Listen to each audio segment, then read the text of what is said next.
In the Tao Te Ching, there's a passage in there about the importance, the wisdom of bamboo. When a plant is just strong like this, the wind can blow it over.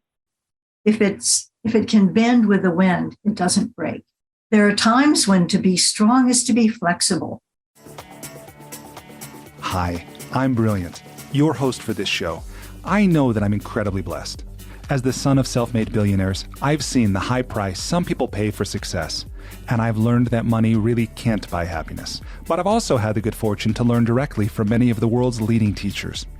If you're ready to be, do, have, and give more, this podcast is for you.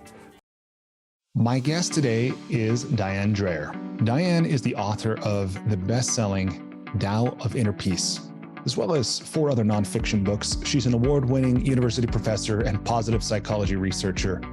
Her work blends the wisdom of the past with powerful strategies from contemporary psychology and neuroscience to help us meet the challenges of our time with greater courage, creativity, and hope. Somebody once told me that life is full of pain, but it doesn't have to be full of suffering. And I think that's true, as reductive as that sounds, as simplistic as that might be. But Diane's work, I think, can help us to experience the truth of that. Diane's books have been translated into 10 languages. Her work has been featured in USA Today, Entrepreneur, Redbook, Glamour, Cosmopolitan, Science of Mind, and many other works. In this interview, we discuss lessons that were taught 25 centuries ago in ancient China that are still relevant today and will still be relevant 25 centuries from now. We discuss how to better understand and cultivate your unique strengths, how to understand and cultivate a relationship to your intuition, the power of stillness and how to achieve it, the 4 stages of discovering your purpose or calling, recognizing and resolving false dilemmas, finding paths through either or situations that seem unwinnable. We talk about the wisdom of bamboo, what we can learn from it about strength, flexibility, and resilience, how we can use our differences to help us work together to find solutions. And as with many of my guests, most of my guests, I ask her to share what she's learned about writing that has helped her to complete and publish books that people actually read and benefit from. My hope is that you can use some of these same ideas in your own work. You can learn more about Diane and her work at her website, dianedreher.com. Her last name is spelled Dreher.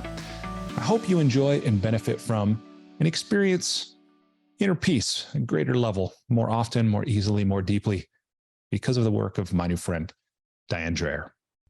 Diane, welcome to the School for Good Living. I am delighted to be here. Thank you, Brilliant. Yeah, I'm glad you're here. Will you tell me, please, what is life about? Okay. Well, life is a journey of discovery. The way I see it, we're all here, and this goes way back to my studies in the Renaissance. We're all here with a certain set of gifts or strengths.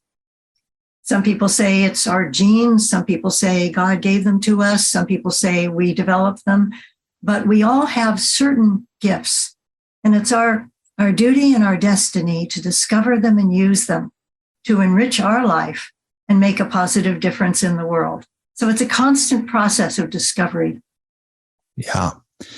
Well, tell me, how do you go about that? How do I go about that? Well, in one of the things that I do, I'm a positive psychology coach. So I ask all my clients to take something called the VIA Character Survey, www.viacharacter.org, I believe. And just like it sounds, VIA. VIA, yes, it's Virtues in Action, Values in Action, rather. A character strength survey that was developed by Martin Seligman and Christopher Peterson and a whole group of positive psychologists who studied all of the cultures in the world, going back in time to the first recorded stories, religions, etc. And they came up with 24 character strengths that are common to all humanity.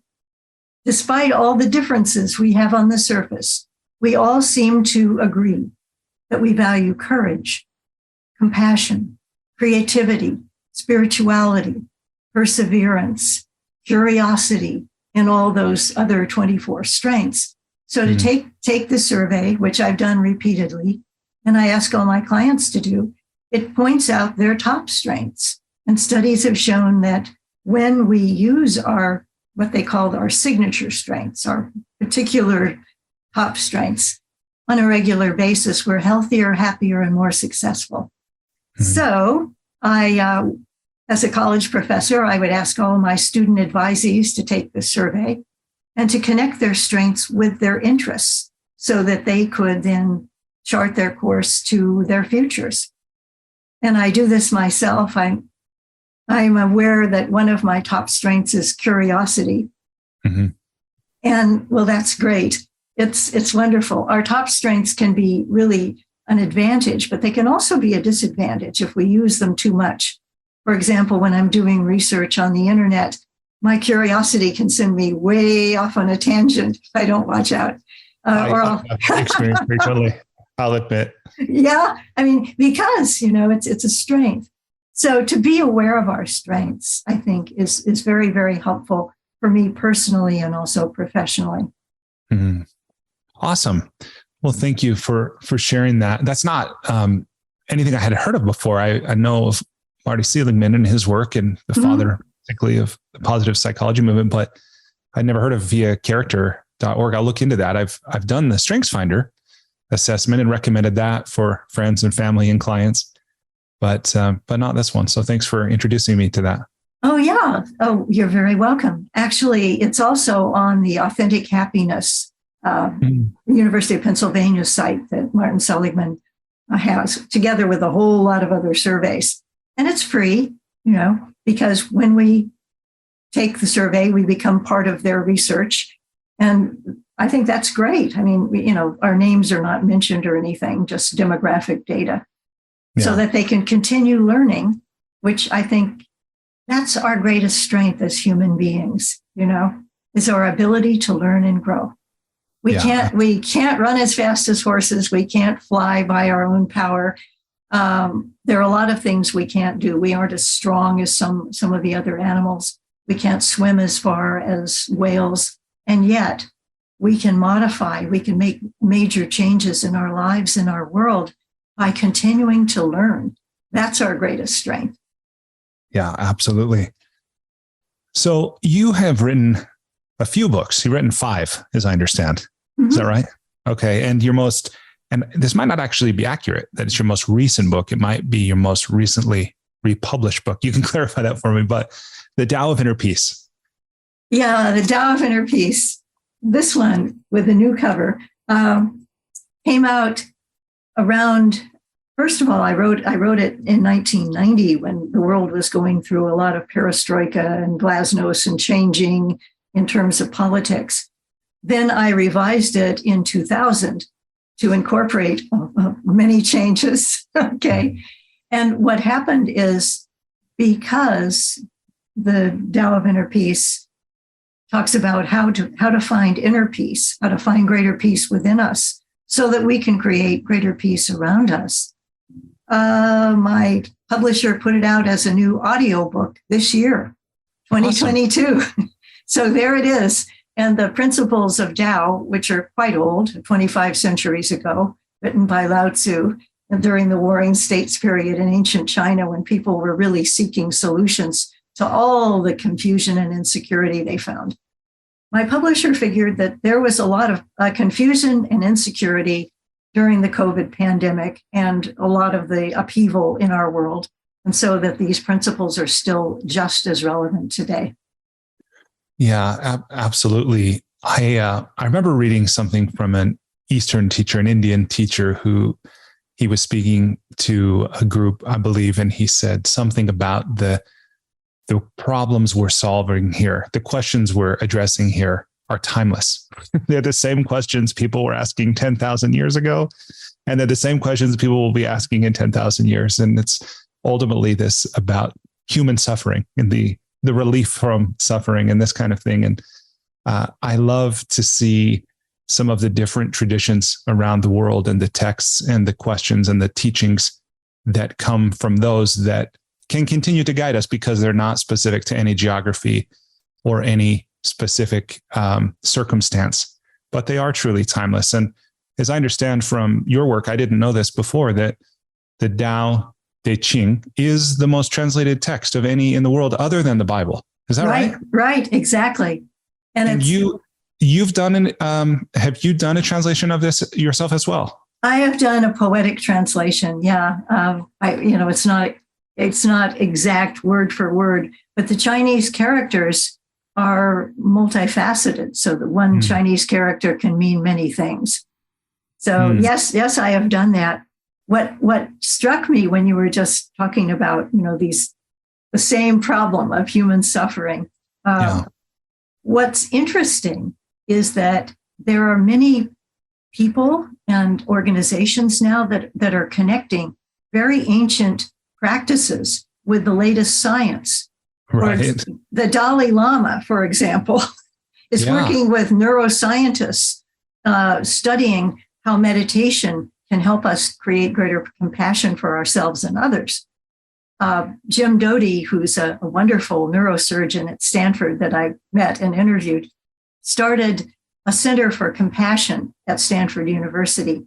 And they're practicing some very old techniques based on mindfulness. He's been working with the Dalai Lama, actually, and they're testing them with the latest scientific methods. And of course, John Kabat-Zinn with mindfulness-based stress reduction started that quite a while ago. And the MBSR research has been shown to relieve all kinds of illnesses, because a lot of illnesses begin with stress.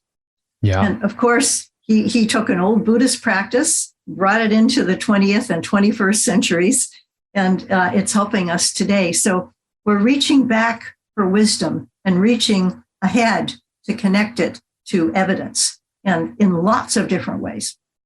Yeah, it gives me hope, right? Because not only are we dealing with some really big and complex issues in our world today in a variety of areas, whether it's from the environment to social justice, to our political discourse, like all these things, but they're big and they're complicated, and no one of us, it seems, is able to solve it, but it's a collective thing. And the solutions we have previously employed, it seems like, well, that's what got us here in a way. So get out of it, maybe going to take another kind of thinking, and hopefully it's this. What I wonder is from your journey, I know any one of our lives can be both an example and an inspiration.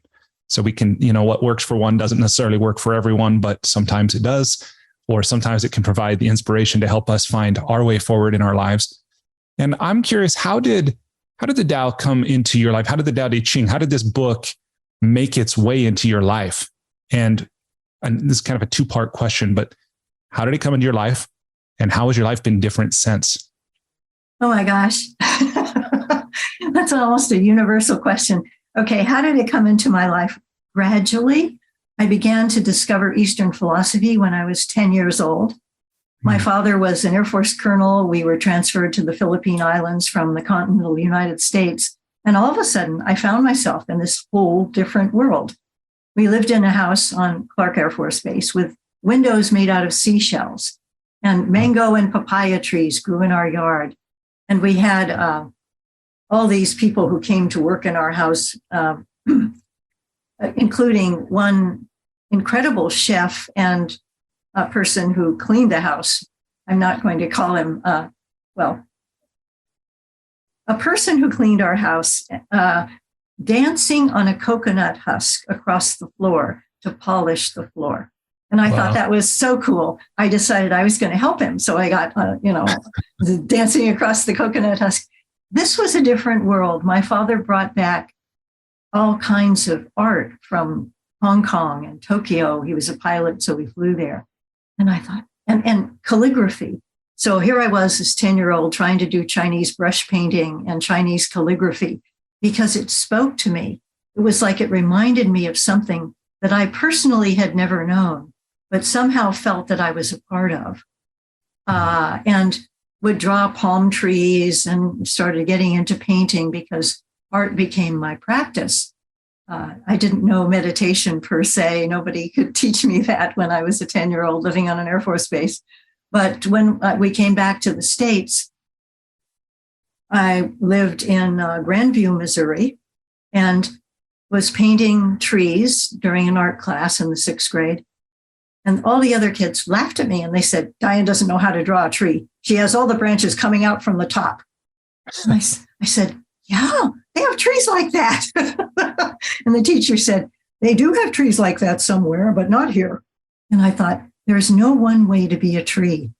You know, there's east and west. And I kept looking at the convergence of east and west and trying to reconcile east and west in my own life.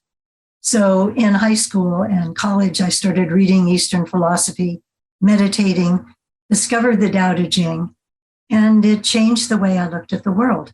I sought ways to bring yin and yang together instead of either or, only half the equation.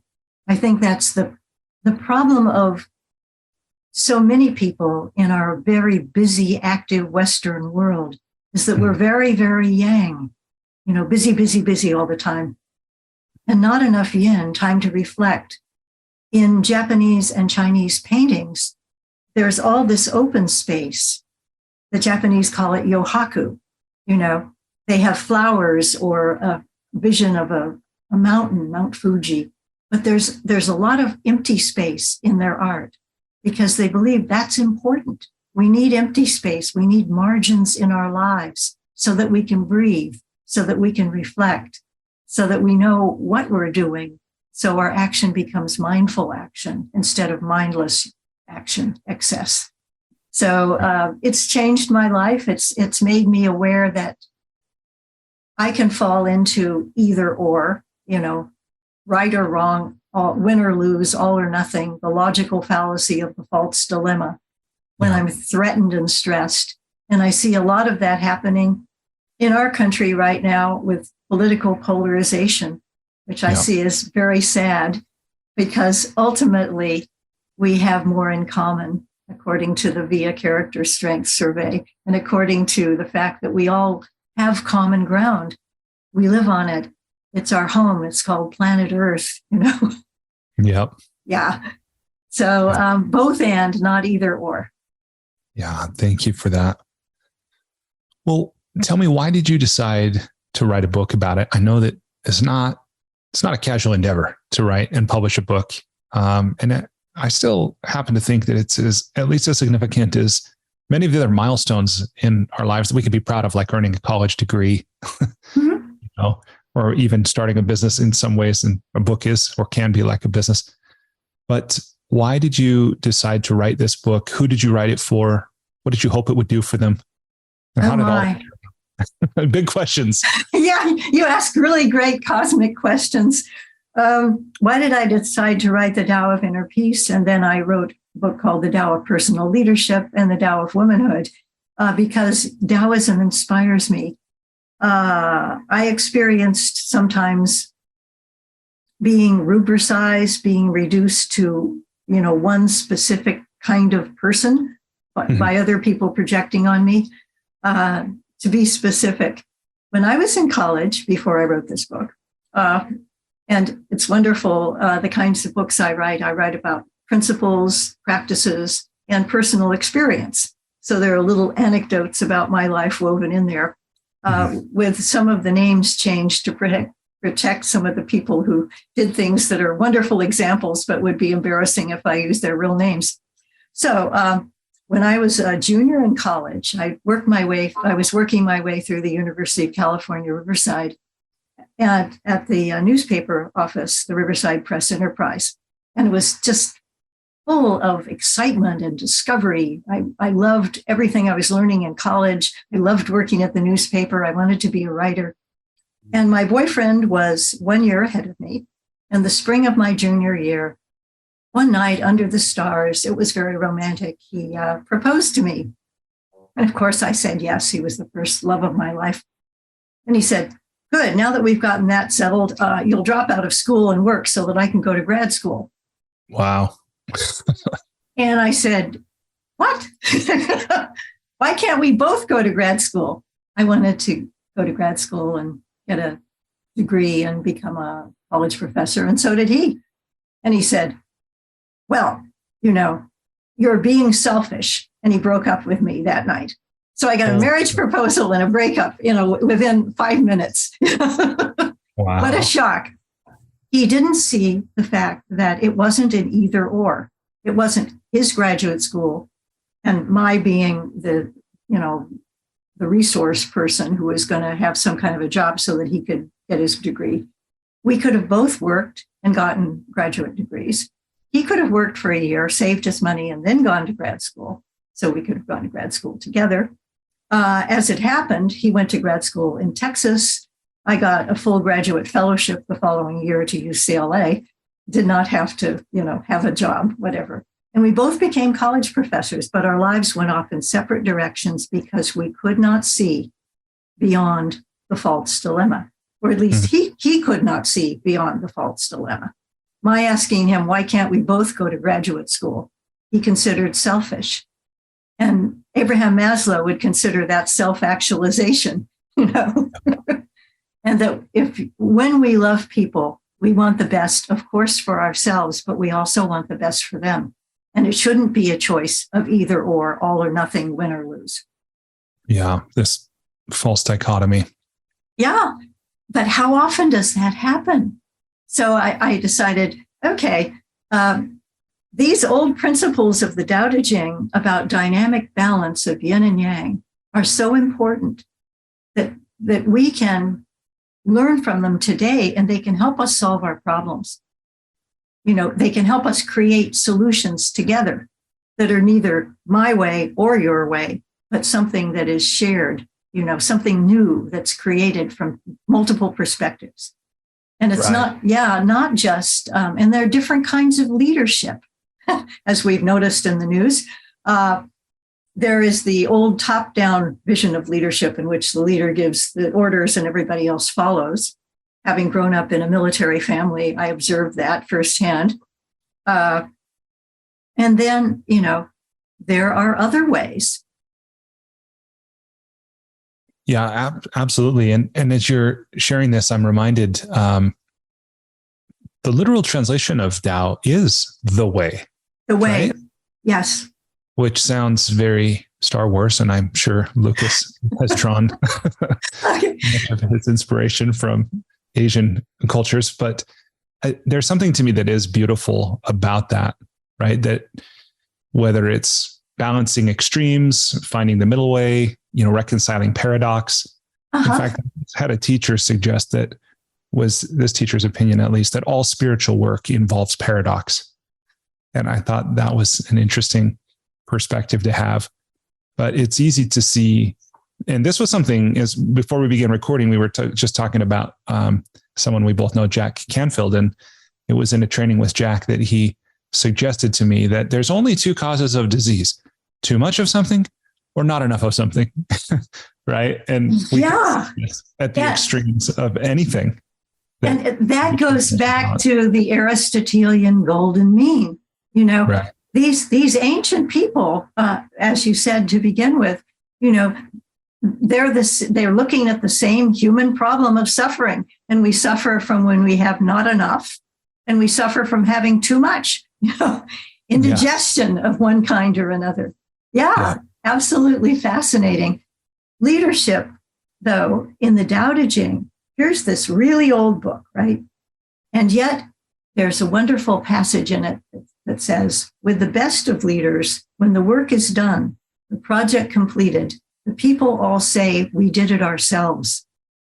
That's an amazing sense of team leadership and empowerment. And Carl Rogers, the humanistic psychologist who obviously did a lot of interpersonal therapy, but also had the Carl Rogers Peace Project, where he'd go to international conflict sites and bring two groups together to listen to each other, because he felt like they could discover the truth together, and that a leader was a facilitator. He carried that quote in his wallet throughout his life, because that was a reminder that no one person, no matter how well-meaning or how educated, can see everything. I can't see behind me. I can only see to some degree to each side with a little peripheral vision. And yet, when we get a group of people, a circle of support together, we have multiple perspectives on any issue, and we can come up with more creative solutions. And that's, with our complex problems today, that's the kind of leadership we need. Yeah, I agree with you. And I'm curious too on your take of this next question I'll ask, because obviously this is something you've made a study of and devoted a lot of your life to, but it's about what I think, so you can correct me on this, but what I would say the pragmatic nature of the Tao Te Ching, because I understand Lao Tzu lived around the time of Confucius, mm-hmm. and they both were teachers, but of a different sort. And as we sit here today, we talk about the Tao as kind of, I don't want to say mystical necessarily, but a conceptual or philosophical text, but the Tao Te Ching. But my understanding is it actually is intended as a pragmatic, like as a guide to life, not some abstract thing that's disconnected from the realities of even our daily problems. So I know there's not maybe a clear question here, but I am interested, if you'll speak to Confucian teachings versus, maybe the Taoist sort of teachings, and then also about a connection of the Tao, if you see there is one, to the problems of daily living. Oh, wow. Okay. So we've got Confucius, Lao Tzu, the Tao, and daily living. Both of these Chinese philosophers lived during the Warring States period in ancient China. And like many people today, Confucius sought security in family values and traditional social norms. In essence, maintaining the status quo, being respectful of elders, being kind to each other. And Lao Tzu was more like the Henry David Thoreau of ancient China. He found his answers out in nature. And like contemporary environmentalists, recognizing that there are principles and patterns in nature that we can learn from. We can learn to cooperate with nature and not trash the planet. That's one thing. But we can also learn really important lessons from observing nature because we're part of nature. In fact, the Chinese character for nature includes a Chinese character for a human being. The Chinese character for a human being is like an upside down V, okay? And the Chinese character for large is a parallel line that goes out from that V, like a person saying big, Mm-hmm. And then nature adds another parallel line at the top of that V, so that the human being is part of nature. Mm-hmm. The natural principles are our own principles.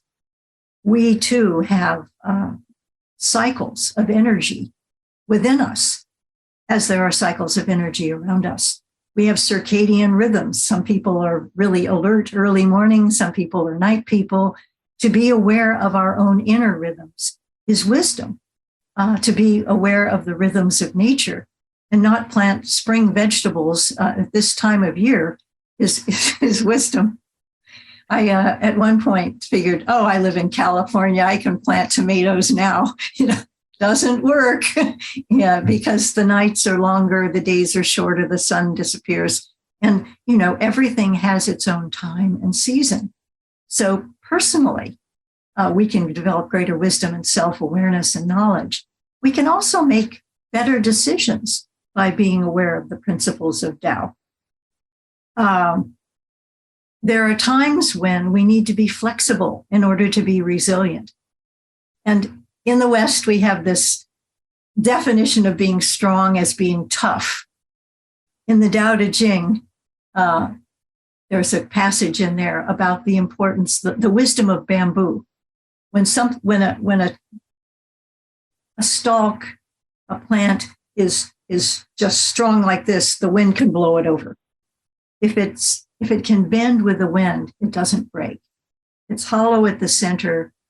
It has that inner kind of sense of source of strength and the strength of flexibility.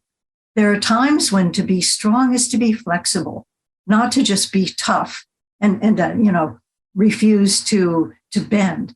So in conflict, for example, to be flexible, to recognize that there's more than one solution, perhaps, to any problem, and to listen and to look for possibilities. So I think that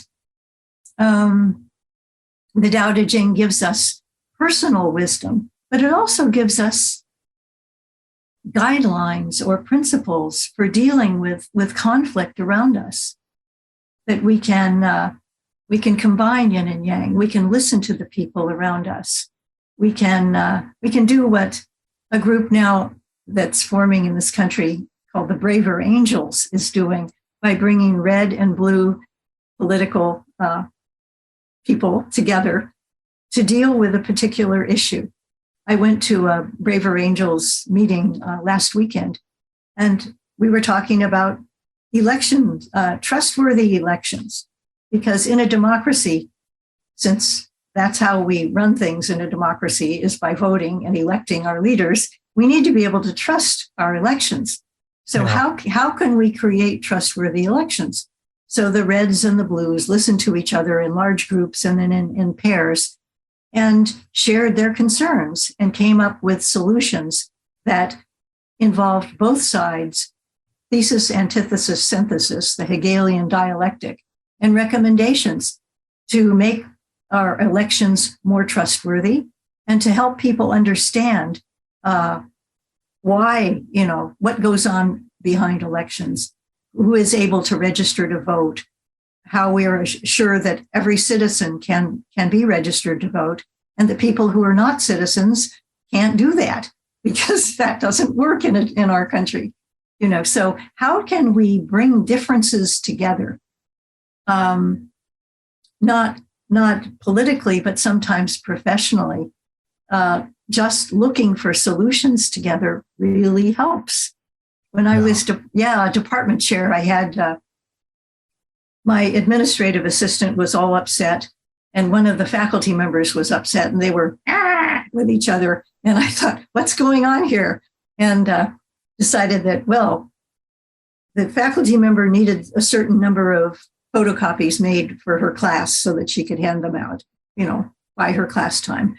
And the administrative assistant didn't know when the faculty member needed them or even what faculty member needed them. There was just a note put on the desk saying, please make 20 photocopies. Mm-hmm. So they were both upset. And they said, what do you need? Well, what they needed was the administrative assistant needed to know specifically what was required of her. And the faculty member needed to know that this stuff would be done on time. So that together they came up with this little handout that they could, people could fill out saying what needs to be done, for whom, by when, how many copies. It's simple, right? It always sounds so simple after the fact. They came up with a solution together and then they became friends. Okay. So what does that mean? We can let our differences divide us, or we can become partners in finding solutions. That prevented a lot of other consternation and confusion in the department. It was a simple thing. Yeah. Yeah. And as I hear you share that, both that specific example and what you're talking about more broadly, I'm reminded of that French proverb about to understand all is to forgive all. Right. And once we understand, okay, I got it. Your needs, your desires. I wasn't clear, and that can go both ways, and the power that has. Yeah. Now, most conflicts that I've witnessed have been, breakdowns in communication, just confusion. Yeah. There are some individuals who seem to enjoy creating conflict, and they're in a minority, thank goodness. But most of the time, we can simply pause. Take a deep breath, center down, because the Tao tells us that we cannot come up with good solutions when we're stressed. How did Lao Tzu know that 25 centuries ago? And yet he has a passage that says, can you go through your days embracing the Tao, releasing your tension as you focus your breathing, clearing your vision, and opening yourself to life? Mm-hmm. And that's the process of centering down, which we need to do before we listen to somebody else that disagrees with us, because otherwise we won't hear them clearly. We'll just be defensive. Yeah, no doubt. Well, in hearing you read that passage and just reflecting a bit on some of the passages from the Tao Te Ching in your book, I am thinking that it is more wisdom than prescriptive instruction, for sure, right? Like that, what you just read there was a question and kind of a philosophical one. But what that leads me to then is this whole idea, right? I don't know that I have this exactly right, but I have a memory of a famous passage from this about that the Tao cannot be named, right? Yeah. Whatever is said as the Tao is not the Tao, and so forth. But how do you take that? I get that's antithetical to a lot of our Western thinking. Like, oh, I want to understand it. I want to dissect it. I want to classify it, but there's this whole thing we're talking about the Tao, like, what the heck is it? And how do we deal with that with thought and language that it's beyond all that? Yeah. Our Western minds want to categorize things. So we have labels. I mean, I have a label for a tree. That's a tree. And if I say that's a tree, I can walk by and I don't have to have an intimate communion experience with that individual tree. I mean, we don't have time in our lives. We've got to categorize things. But once we start categorizing things, we destroy their uniqueness and their authenticity. We put them in a catalog of our brains, and we reduce them to a label. And we can't do that with the Tao. And we can't do that with any one person, because we are more than the labels that are easily put upon us. Labels are reductive. So I think that, the Tao is sacred and life is sacred. And we have to use words in order to communicate, all right? but to reduce it to a definition and say, that's what it is, our Western scientific rational minds want to do that. But there's so much more to life than the labels we put on it. That's part of it. There's another quote from the Tao that says, those who know do not speak. Those who speak do not know. So here I am trying to speak about the Tao. Okay. Simply asserting that you're one of the, there's no one answer. That it's this dynamic, evolving, living reality that changes. It's like quantum mechanics, changes as we witness it. And because we're part of the process. Yeah, there's something here that I think is really not only profound, but also potentially profoundly useful. And this thought maybe isn't very well formed here, but it is something that I'll sometimes introduce into some of the conversations with some of my coaching clients about language. It often starts with language, and about experiences that we nominalize, that we turn into nouns, like relationships, as though it's a thing somehow static or frozen in time or of a certain quality. But when we can both unfreeze it and relate to it as the verb or the process that it is, right? Like a marriage, we'll talk about a marriage. My marriage is this or that. But really what we're, I think, attempting to get at is an experience we have or maybe have had. And when we can connect to the aliveness that it is or can be for us, that's when we can really transform our experience of it. And there's a freedom in that. And I get, as I'm saying it, it can sound very abstract or very esoteric, but I think there's something that can be like incredibly liberating when we get there. And I think learning about the Tao helps us move closer to that. Things we didn't even know we didn't know, Yeah. What do you think? Nouns are what? A person, place, or thing, right? A noun. Way back from my grammar days. It's a piece of property. Mm-hmm. It's a thing. It's an object. Mm-hmm. So by naming something, we objectify it. But when we're in process, with someone, okay, we have to call someone a friend. We have very limited vocabulary for personal relationships in this country. We have people in their 60s and 70s referring to each other as girlfriend and boyfriend if they're not married. And, I think that they're adults, they're not girls and boys at this point. But again, we have an impoverishment of language, as well as the fact that language puts things into a static property state when they're nouns, right? Yeah. And limits them. Whereas the Tao is dynamic. The Tao is present. The Tao is now. Mm. Yeah, it's beautiful. And it's something, there's one particular aspect I'm really eager to ask you about, which is this of Wu Wei.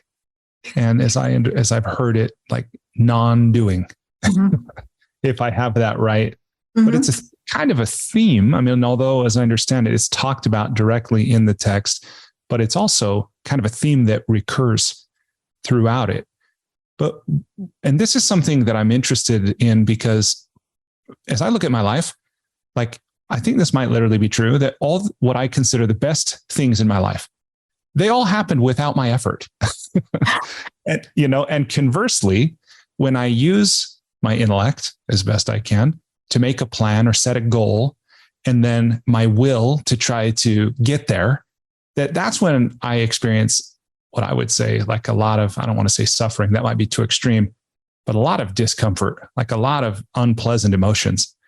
And there's this balance, right? I mean, between like trying and allowing, and this concept of just like spontaneous right action or non-doing is very intriguing. But I certainly haven't mastered it yet. But how do you see it? Like, what have you learned about it? What is it? How can we do it more fully, more easily? That kind of thing.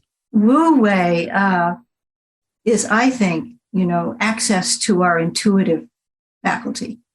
Mm-hmm. If I'm trying to do something with my conscious mind and think, okay, I've got to solve this problem now and use will and effort and push my way through it. Ego, is really there. I'm limited to this much of what my brain can do because that's my conscious mind. And there are times when I get stuck working on a writing project and I can see no further than what I'm doing. And I can push through and try to finish the job with my limited conscious ability. Or I can step back and say, I've reached the point of diminishing returns and I'm going to exercise Wu Wei, non-action. I'm going to do something else. I'm going to go out and take a walk, work in my garden, any number of other things. And the next day when I come back, I have looked at that same piece of writing and all of a sudden there are new insights and the problem is solved. Something comes in, drops the solution in, call it the muse, intuition, but Wu Wei is a process of releasing, of letting go when something isn't working. And making way for a higher power of inspiration to flow through us and to us. And sometimes, this happens a lot with creative people. Albert Einstein used to go sailing when he was out there at Princeton. And when he was sailing, he'd be, all of a sudden, he was not in his lab, but the next step in an experiment would come to him when he was not working on the experiment. Okay. So interesting. Because there's the creative process, I think, is dependent upon Wu Wei.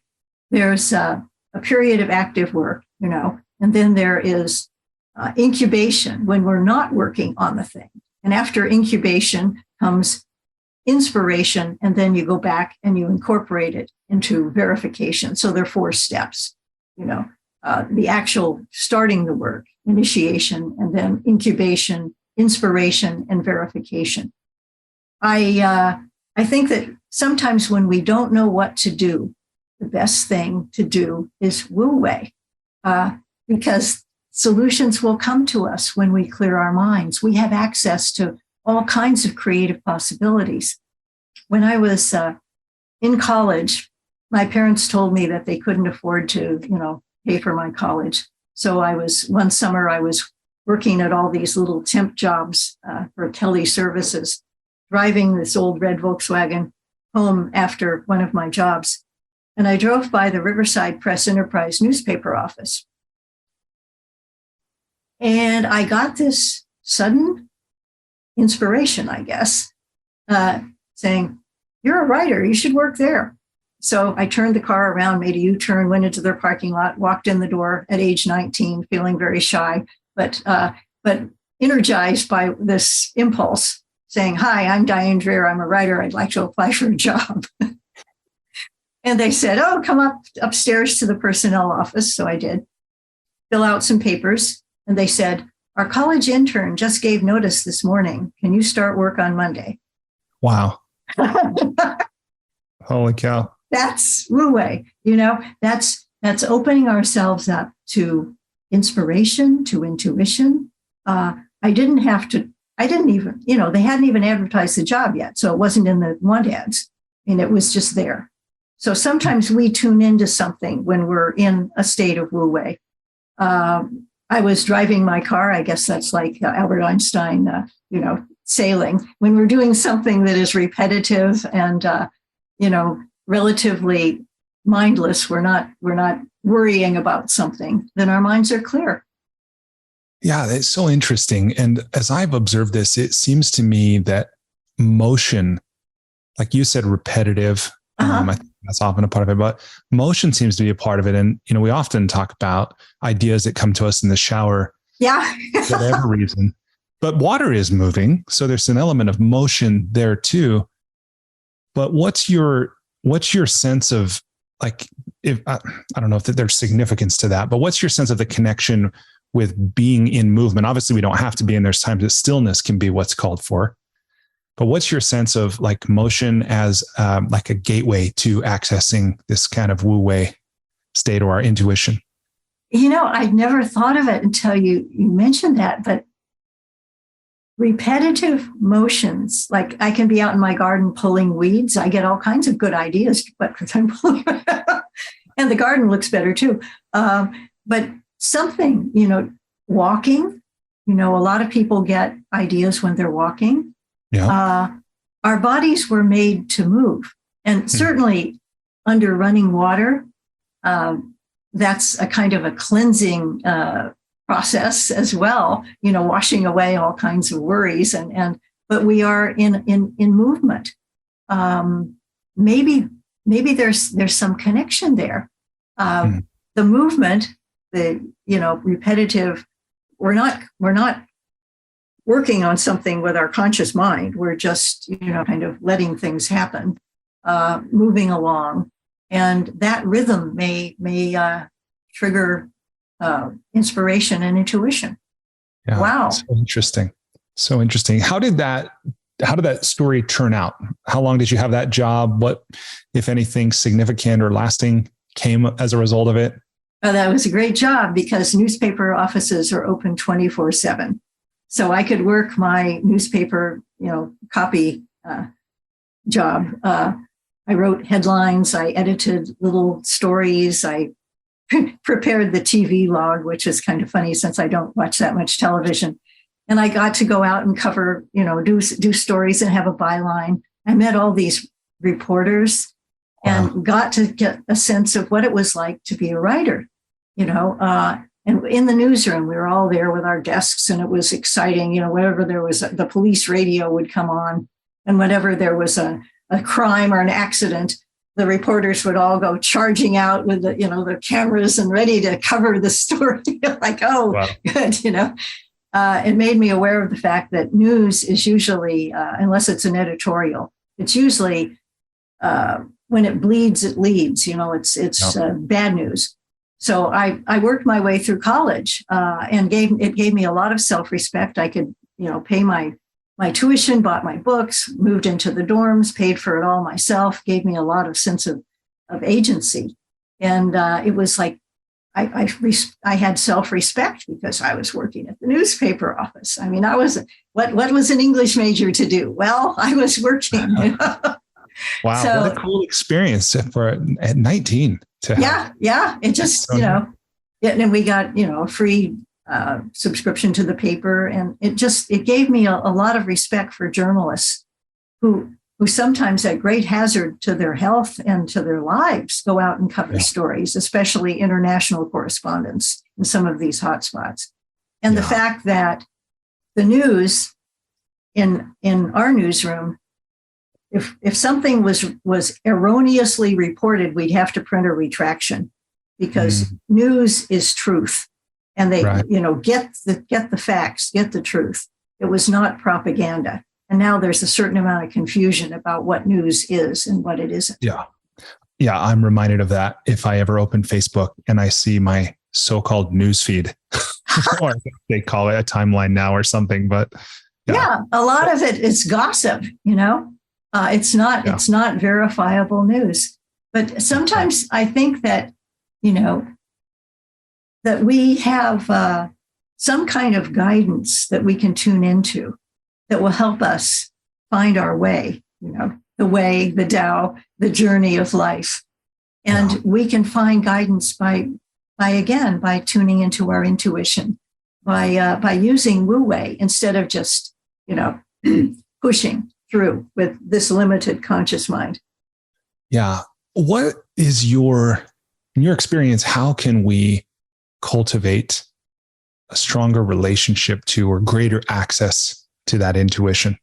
Because, right, and then just extend this, I'll protract this question just a little bit, but my sense is that two of the hardest things in the world is, one, living in a way, like being able to hear our inner voice, or that intuition, or the promptings, or whatever you would call it. And two is maybe then having the courage to follow it, assuming we can even hear it in the first place. But that's where I go back to the question I'm asking of, what's your experience of how we can cultivate a relationship to that, to be able to turn up that inner volume and hear it more easily?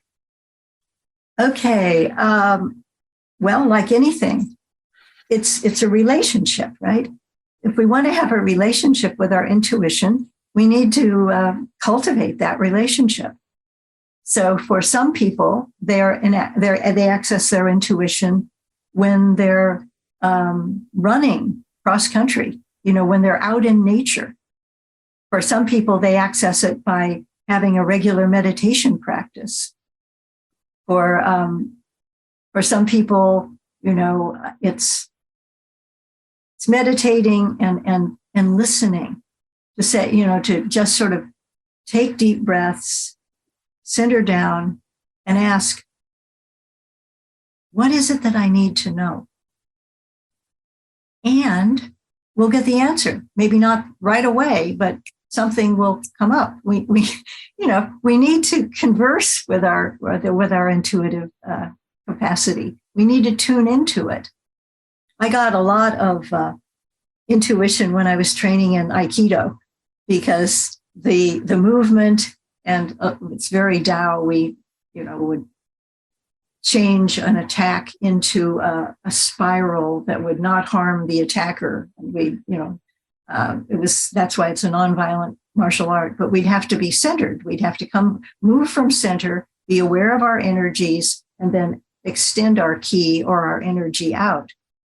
So to be aware of our own energies, to be aware of our center, to have something that for us is a centering exercise. And I think movement is very important. I think if we just sit, that's not enough. Yeah. I think you're right. And as I've looked at this, I think even, right, like writing, like Julia Cameron teaches in The Artist's Way about morning pages or free writing, but even the writing is a sense of motion. Yeah. Right? Yeah. And it can come from that. Exactly. And it's a sense of motion. And it's also tuning in regularly to that part of ourselves that is beneath the surface of our awareness. We've got this sort of dialogue that goes on in our brains all the time, usually telling us what we need to do, or the inner critic comes in there from time to time, or, worries and stuff. Well, to get that out of the way and to sometimes put it out on the page, if it's morning pages, to sort of release it and get perspective on it. But the act of writing is actually motion. Yeah, you're right. Absolutely. I want to ask you about, I know you've written a book, Your Personal Renaissance, 12 Steps to Finding Your Life's True Calling. And I haven't read that book Yeah, but I am curious about it. And it's a minor hobby of mine, collecting life purpose, like definition processes. And I'm sure you've seen many of these too. Like one of my favorites that I came across was the advice was like to open a word processor or a notebook and write until you write something that makes you cry. Oh my gosh. Oh goodness. Maybe it works for somebody, but at any rate, you've written a whole book about this, and it's a process. It's 12 steps we could follow. At the end, it would in design help us find our true calling. But broadly speaking, what do you say to somebody who's looking for purpose, calling, meaning, something like that? What do you just kind of, I don't want to say advice, but you approach it? How do you begin that conversation?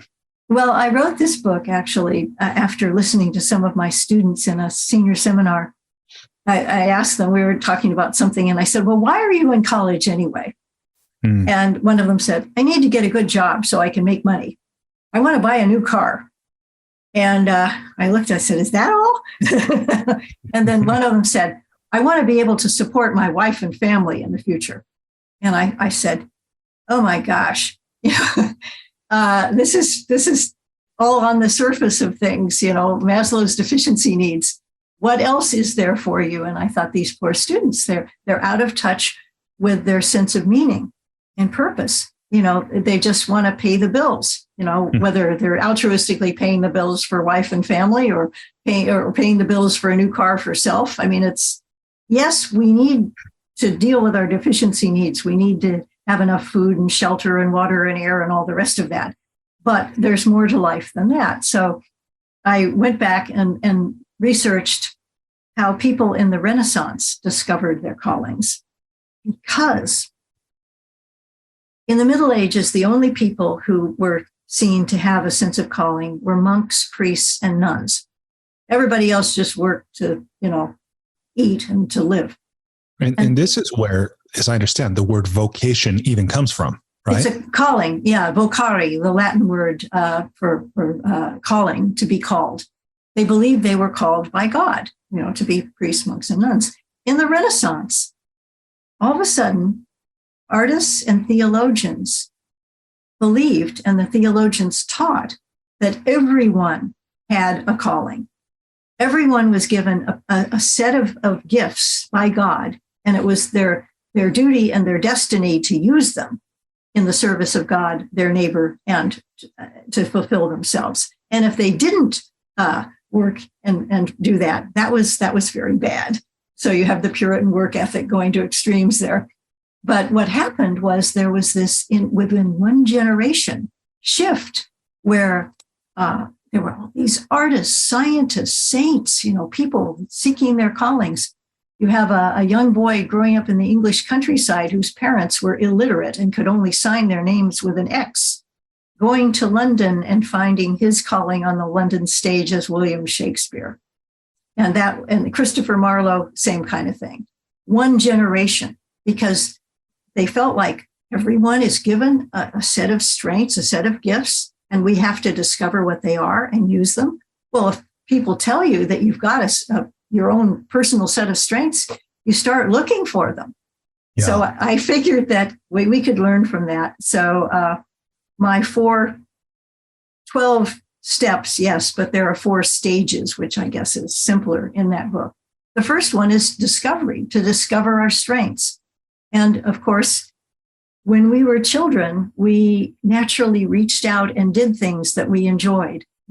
We played with animals, we went out and explored nature, or we loved books, or we loved to draw and paint, or something that brought us a sense of joy. And that was how we played. That was kind of what came naturally to us. That's one way of discovering our strengths. Another is to remember a time when we felt really alive and vital and happy and fulfilled. What were we doing? And another one is to take the Via character survey. But there are ways to discover our strengths. And then the second stage is detachment from distractions that keep us from using our strengths, which can be external distractions. A lot of the the habits we get into, media, some people spend an incredible amount of time on social media. Well, even TV, like I looked this up, but I'm hesitant to call Googling anything research, but I Googled this. Yeah. Here I read that even with all the social media and all of the other technology, that the average American is still watching like 5 hours a day. Like, how could that be true? But from what I can see online, I think it's true. Oh, yeah. I don't, but one of my relatives I used to go visit when I was in college had a TV set in the kitchen, in the living room, and even in the bathroom. And they were all on, right? And I said, why do you have all these on? Oh, it's company, but with all that noise coming at you, I guess it keeps people from really reflecting on their lives. Maybe they don't want to. Well, isn't that the Carl Jung thing about a person will do anything, no matter how absurd, in order to avoid facing one's own soul? That's right. Yeah. Maybe that's it right there. There's, so there are a lot of distractions. And the process of finding our calling, we need to listen to our hearts and our souls.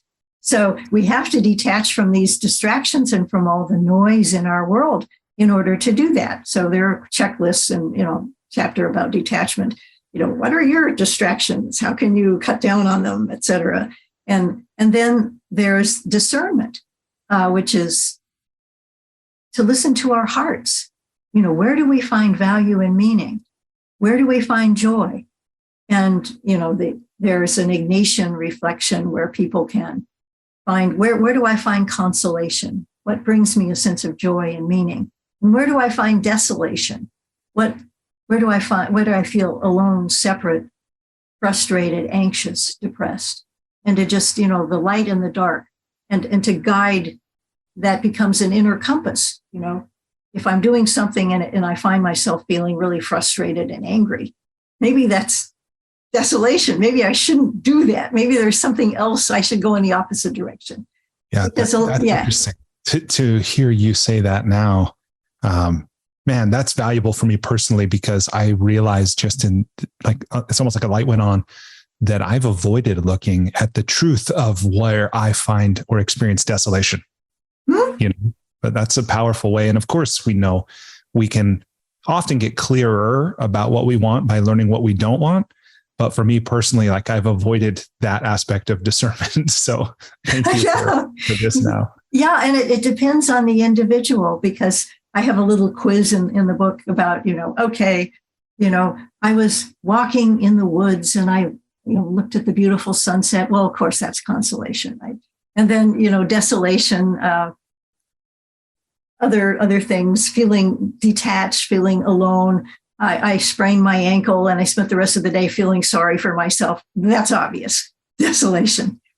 Then there is, I spent the weekend visiting my relatives. And I'd ask people in a workshop, is that consolation and desolation?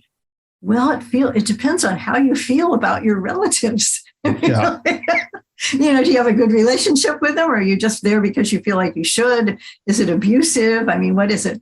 Or I spent the weekend working in the yard. Now, for me, that's gardening. That's wonderful. That's consolation.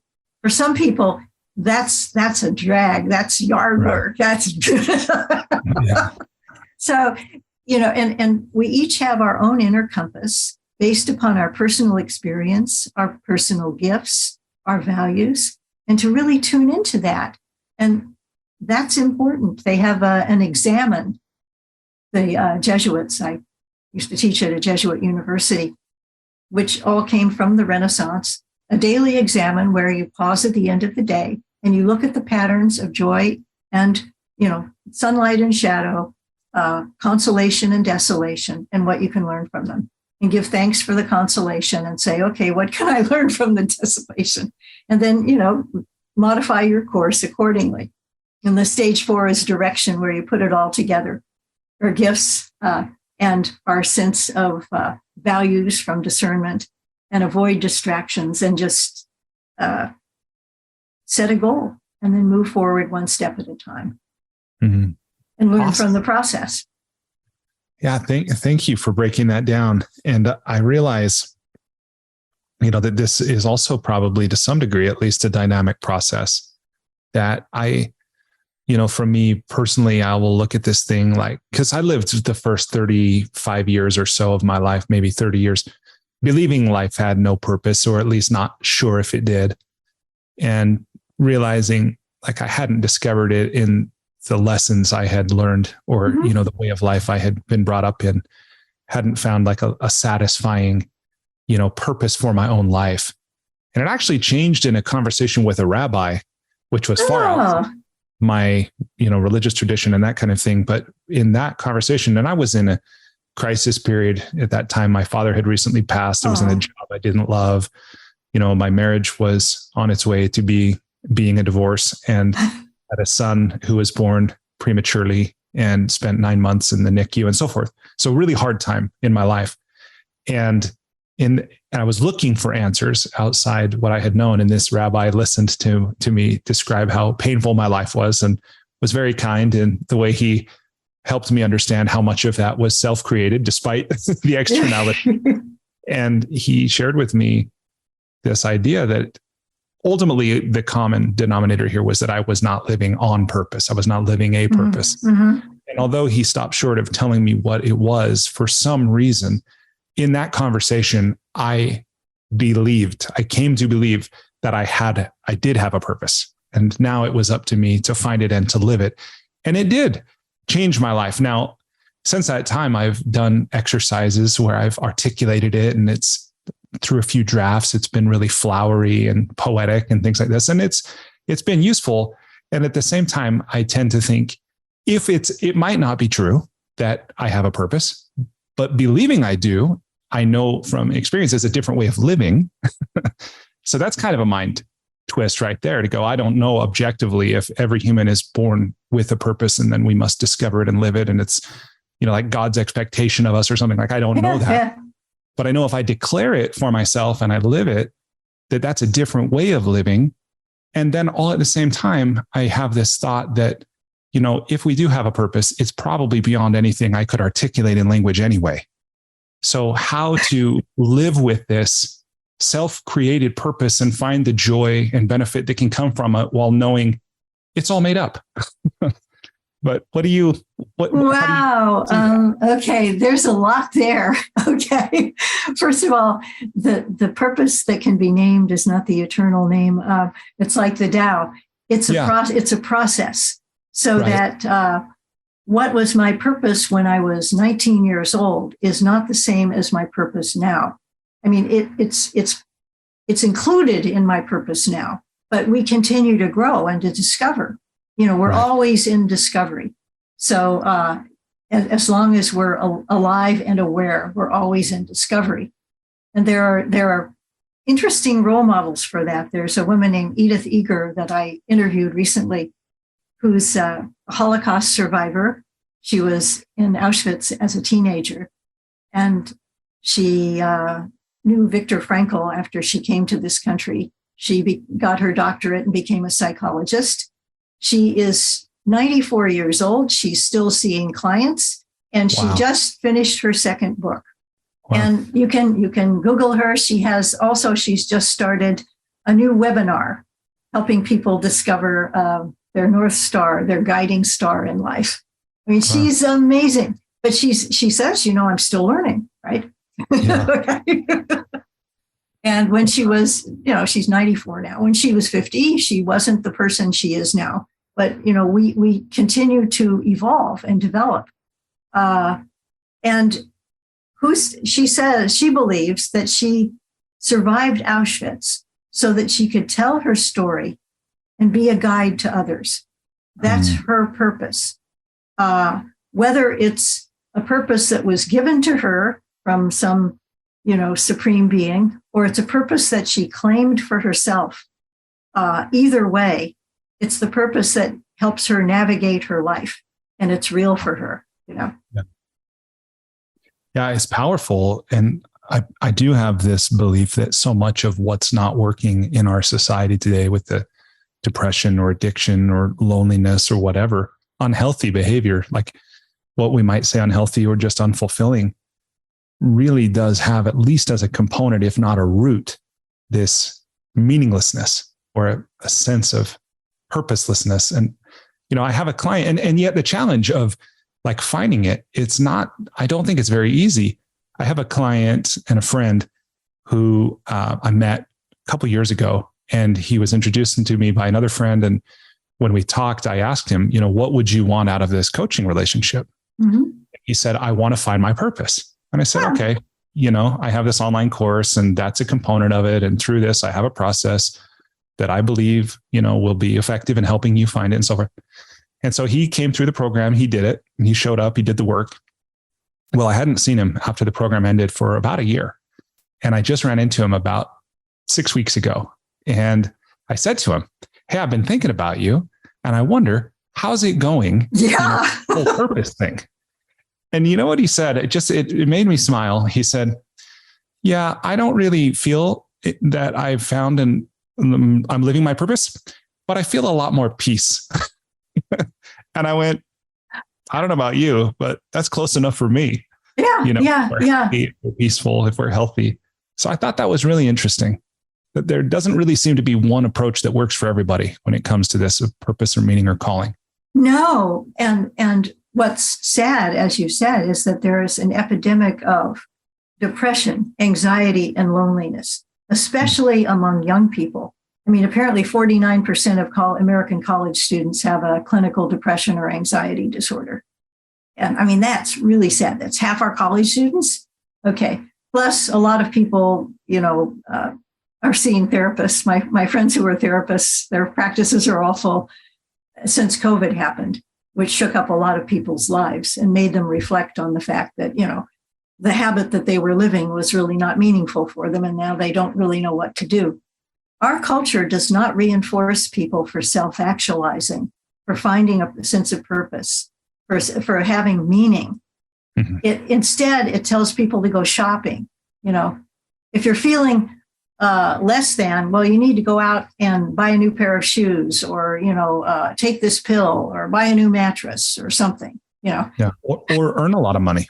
Yeah. So you can buy all these things. Yeah. Right. That we're looking outside ourselves to find ourselves, and that doesn't work. Yeah, absolutely.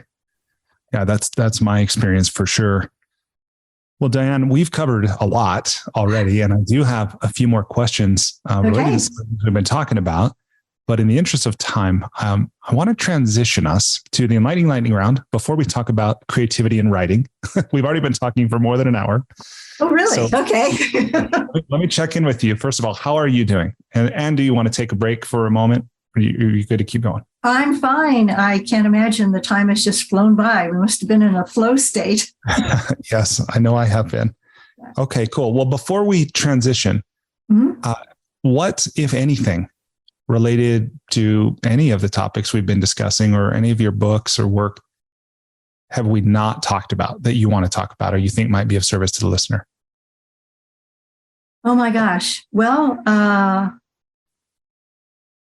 think that there are two aspects, yin and yang, from the Tao Te Ching, awareness and action, and we need both. We need to have an awareness of who we are, what we value, where we are in our lives, and being present right here and right now, that awareness of the principles of Tao, awareness of our oneness with nature. And then we need to have action, because without action, awareness can get stagnant, like stagnant water, but without awareness, action is mindless action. So we need to balance awareness and action in our lives according to the principles of Tao, to have time to reflect and time to act on what we value. And together, I think that dynamic balance will create greater wholeness and harmony in our lives and in our world. Yeah, I totally agree with you.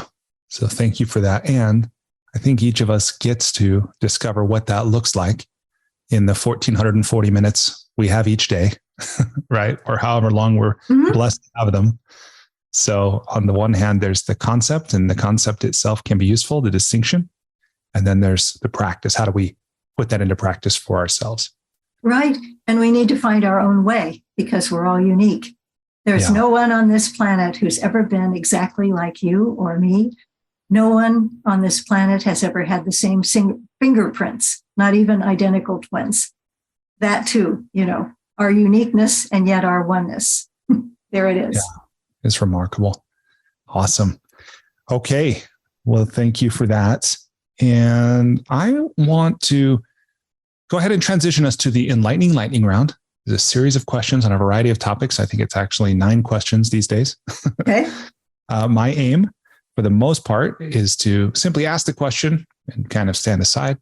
I might tug on your responses here and there, but otherwise, I'll aim to keep it moving. Okay. Okay. Question number 1. Please complete the following sentence with something other than a box of chocolates. Life is like an adventurous journey. Okay. Question number 2. What is something about which you have changed your mind in recent years? Political opposites, people in the opposite political parties. I now see that we're all underneath the surface more of the same than we were different. Okay. Question number 3. I know this might be a stretch, but if you were required every day to wear a t-shirt with a slogan on it or a phrase or a saying or a quote or a quip, what would the shirt say? Wow. Compassion. Okay. For a moment, I thought the shirt would say, wow. No, the shirt needs to say compassion. We need more of that. Compassion. Awesome. Okay. Question number 4. So what book other than one of your own have you gifted or recommended most often? Probably lately it's Jim Doty's Into the Magic Shop, which is his spiritual memoir. It's very inspiring. Is this the one about, he was a neuro or is a neuroscientist? He's a neurosurgeon at Stanford. Neurosurgeon. Okay. But he had a very dysfunctional childhood that he overcame through meditation. Wow. Why is this the book that you've been gifting or recommending most often lately? Because it shows that a boy who grew up in poverty, with a father who was an alcoholic, with a mother who was suicidally depressed, who was very often homeless and hungry, if he could wander into a magic shop and have the woman there, a very kind woman, teach him to meditate, and it changed his life so much so that he became a neuroscientist, a neurosurgeon, and a professor at Stanford, and a best-selling author, and the friend of the Dalai Lamas, who's working to create greater compassion in the world.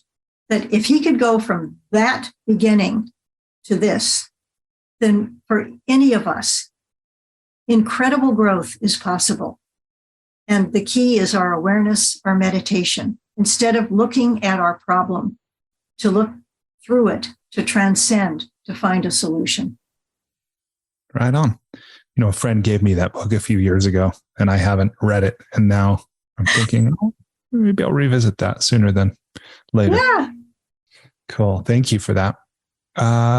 Okay. The next one has to do with travel. So in your life, I imagine you've done quite a bit of travel.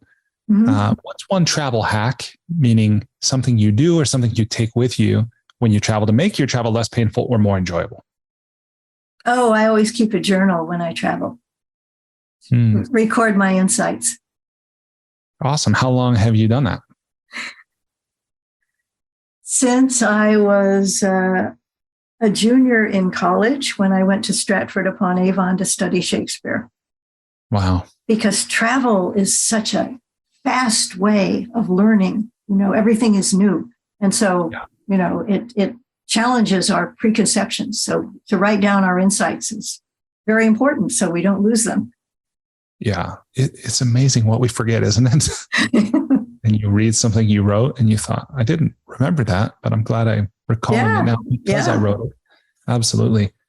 Well, and someone suggested to me too that, right, I forget this whole body of research, but about how sameness, it's about how novelty helps us helps our sense of time to expand, right? That when it's same, every day starts to seem the same, that time really seems to speed up because there's really nothing to differentiate our experience. Mm-hmm.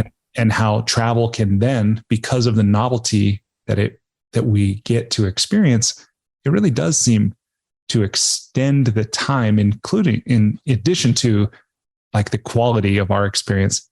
But anyway, I'm kind of rambling a little bit, but I love what you're saying. And I love that you've been journaling about your travel that long. Yeah. Travel expands our awareness. It wakes us up. It throws us out of our habitual routine. So we notice all kinds of things. Absolutely. And what's that saying, that very famous saying about the world is a book and those who never travel read but one page or something like that? Yeah, that's a good quote. Yeah. Okay, awesome. So question number 6, what's one thing you've started or stopped doing in order to live or age well? That I've started doing or stopped doing. That's a pretty deep question for an instant answer. I've started meditating more and spending more time in nature. Awesome.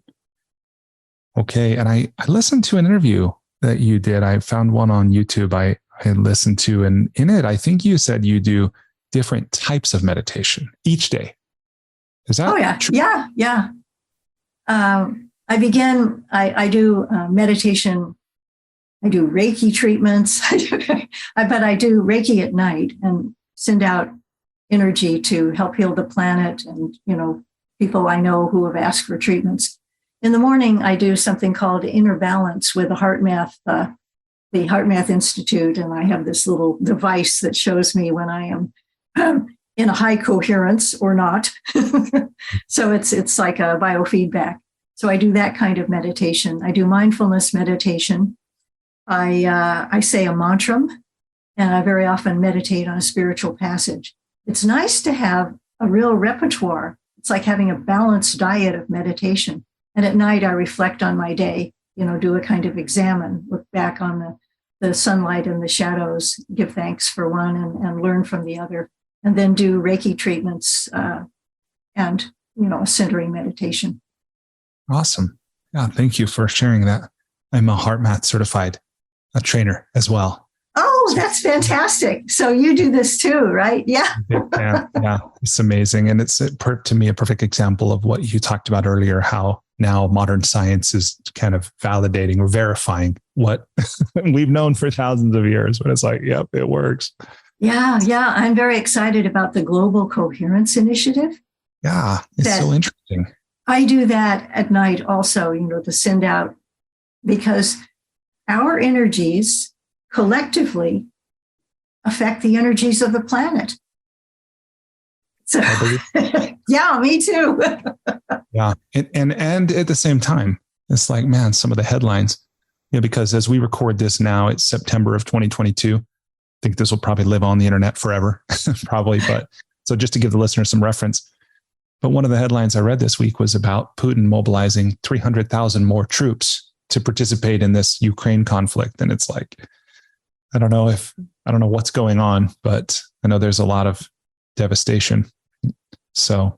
Yeah. And a lot of Russians are protesting against that, which, in fact, sometimes when I do the Global Coherence Initiative, you can look and see where in the world other people are meditating and tuning in, the little bright spots. And there are occasionally people meditating for HeartMath in Russia. Wow. So, we're not alone. Yeah. Awesome. All right. Well, thank you. Okay. I'll keep us moving here. Question number 7. What's one thing you wish every American knew?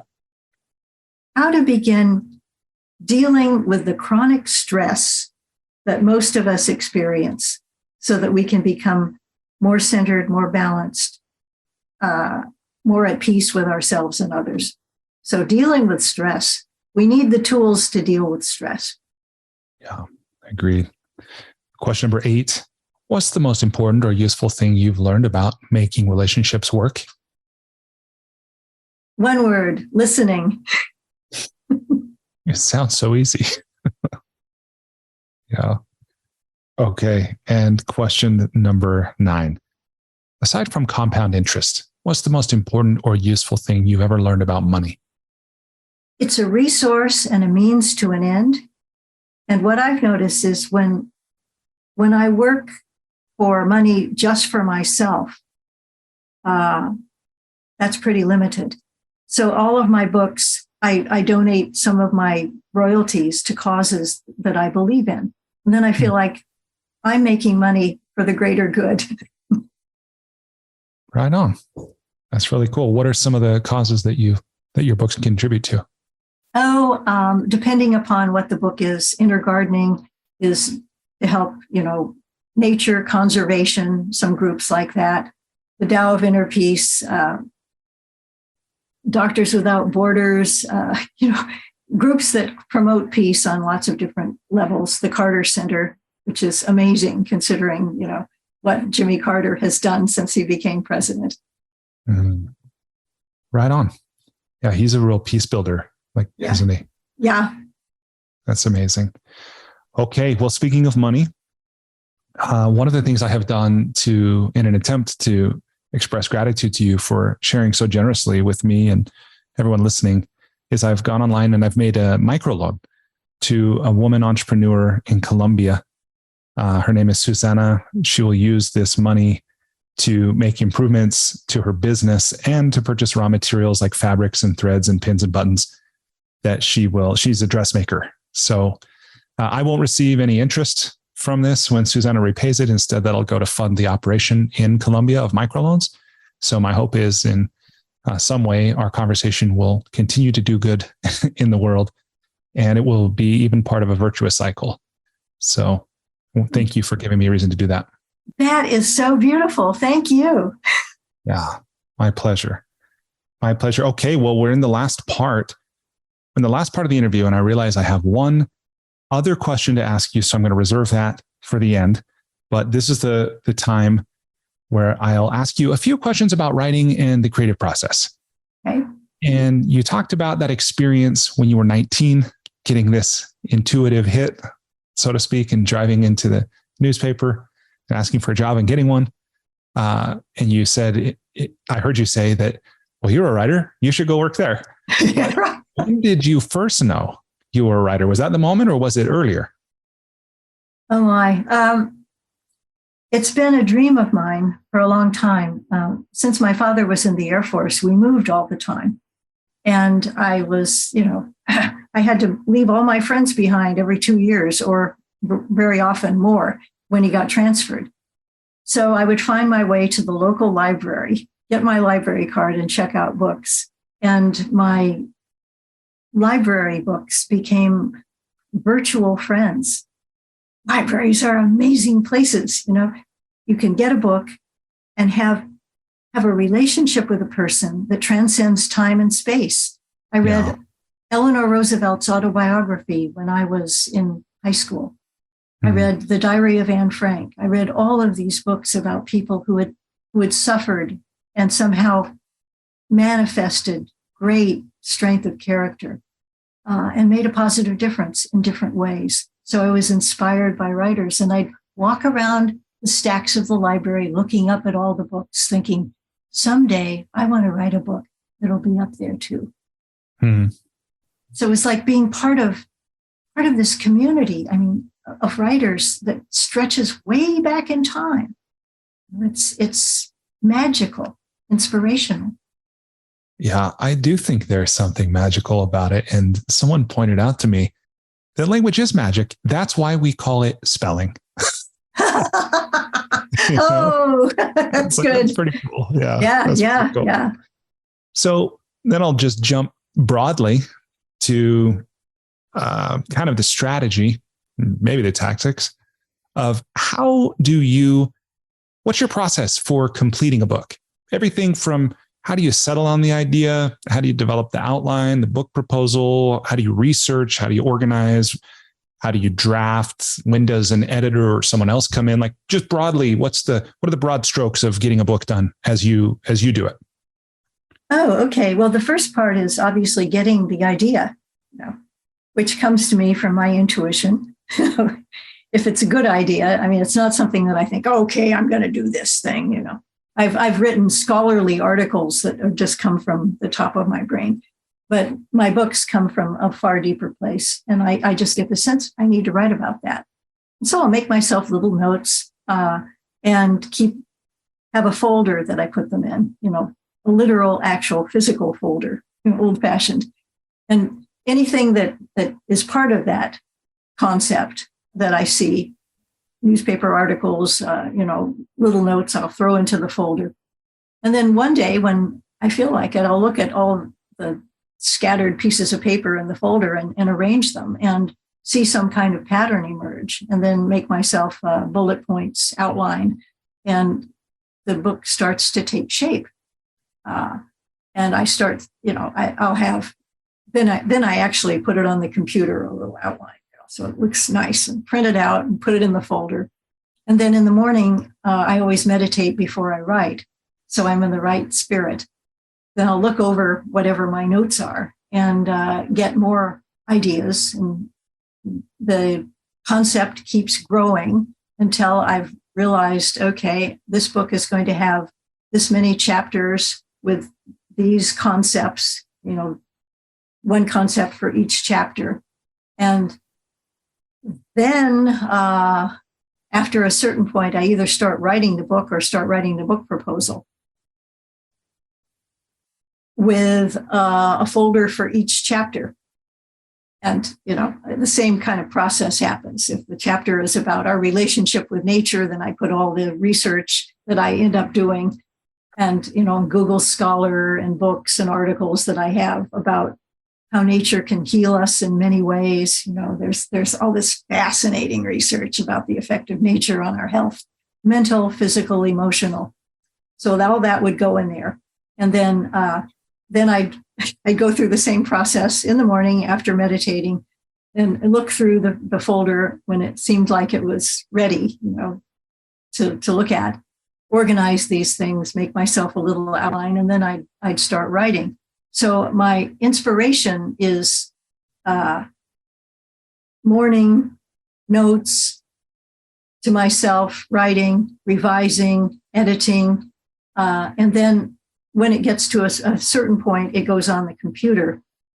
But then I print out, I'm ashamed to say, given my feelings about nature, I use a lot of paper, but I use both sides of each piece of paper. And I also recycle the paper. But that's to, excuse myself from the fact that I print out a lot of drafts, and then I take them and I look at them after my morning meditation and get ideas to add to the draft, edit the draft, revise it, add sections, etc. So it's a kind of a process, and then I put that on the computer. So it's a process of yin and yang in terms of the physical and the intuitive, and then the editorial kind of physical aspect. And then there's a lot of research that goes into it. I'll make a note to myself, needs research in this area. Go to Google Scholar, and then keep writing. And then the next day when I'm not writing something, but it's during my writing time. I blocked out time every morning to write. I'll just go and learn all kinds of interesting things, take notes, print out articles, put them in the folder. So it's kind of a back and forth conversation between me and the subject until each chapter is done, until each section of the proposal is done. And then I send the proposal to my agent and hope for the best. Wow. Yeah. And thank you for sharing that. As I hear you describe your process, something I'm curious to know more about and how you manage this. And for me personally, I've experienced it as quite a challenge is, if you look at these activities in verticals of like research is a vertical, drafting is a vertical, editing is a vertical. Yeah. And as much as we like to think writing is a linear process, it's also, I think, an iterative, like a somewhat circular. Right? Yes. And it can be forever. So this in particular is what I'm interested to get your take about, or how you manage this, which is when it comes time to draft, how do you, assuming you do, how do you manage to produce writing without getting stuck in like the rabbit hole that research can be, or in the editing? Because as we know, you could spend all your time editing something and it can always be better, or it could never be finished. But do you distinguish between those activities in a very deliberate way? Do you follow a schedule, or how do you deal with that? Okay. There are different parts of my brain and perhaps different subpersonalities that do this work. The creative part just does the drafts. And occasionally the editor will lean over and say, "That's the wrong word. You need to look something up. Just get out of here." And make myself a note in the margin, but look it up later. But I don't want to be interrupted when I'm drafting, when I'm creating, when I'm writing. I'm a developmental writer. There are different kinds of writers. A lot of the scientists I know, having done an experiment, when they write up the experiment, they know exactly what they're going to write because they've already done the experiment. They know how many subjects there were, participants, and what they did. So there's no new material that comes in. So they can be interrupted by a phone call or somebody dropping by their office or whatever. Not me. When I'm drafting something, I ignore my phone. I ignore people knocking at the door because it's a process of consciousness and creating. And in my mind, if I get interrupted, it goes away. You lose it. Yeah. So it goes away when I would try to edit it or look something up. That's bad. Okay. So I let my creative artist part just do what she needs to do until we've got a draft. And then I can relax and go get a drink of tea or coffee or something and take a break. But during that time, total focus on that. It's like a meditation process. I don't want it interrupted. Yeah. It's interesting to me to hear you describe yourself as a developmental writer. I think that's what you said. Yeah. Right. Does that come from any specific body of thought? Are there different kinds of writers? I know there are, because you talked about scientists who are just trying to report something or whatever. Yeah. But is that like a larger term somebody's teaching I haven't heard before? Or is that just your own description of yourself as a developmental writer? That's my own description, that, the process it develops during that process. And it's like I'm getting dictation from some source and I've got to keep writing it down. So the book, the article, or whatever it is, develops during that process. Yeah. And editing is that's great. Once I've got that, the draft, I'll put it on the computer, print it out, and then let my editor take care of it, or let the researcher fill in the spaces that need to be documented.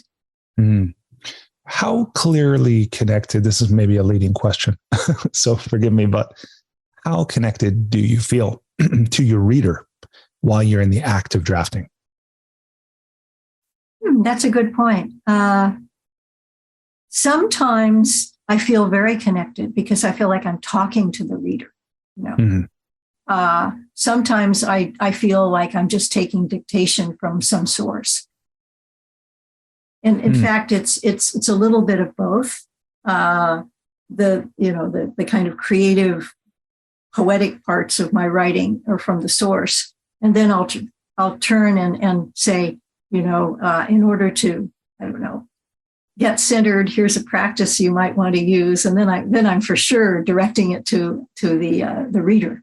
Yeah. And I have a dear friend in Chicago, actually, and we read each other's drafts back and forth and talk about them. So there is a sense of being part of a process that way too. Cool. Either before you settle on a book topic or before you're thinking of a chapter, how much, if at all, do you think about either the question that this is intended to answer for a reader or the problem it's meant to solve? Like, do you have in your mind a purpose, a clear purpose for each part of the book, and then you won't finish until you're satisfied that you've addressed that? Or are you a writer, and this assumes it's binary, and maybe it's not binary, Or are you a writer who just, you just write and you're like, okay, that was everything I had to say, versus, like trying to help someone solve a problem or answer a question. Does that question make sense? Yeah.